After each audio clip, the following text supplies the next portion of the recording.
कांदा, कापूस आणि सोयाबीनच्या दराचा प्रश्न मार्गी लागणार आहे। केंद्रीय वाणिज्य मंत्री पियुष गोयल यांनी पाशा पटेल यांना तशी ग्वाही दिलेली आहे।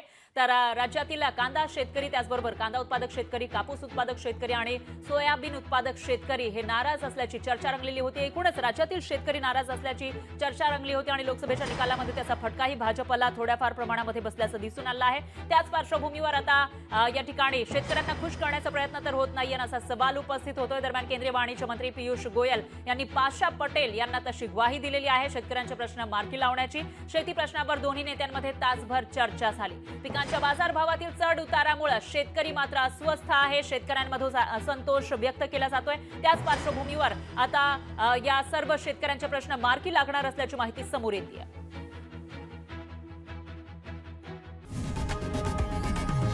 लोकशाही मराठी ऐका, पहा, जागरूक रहा।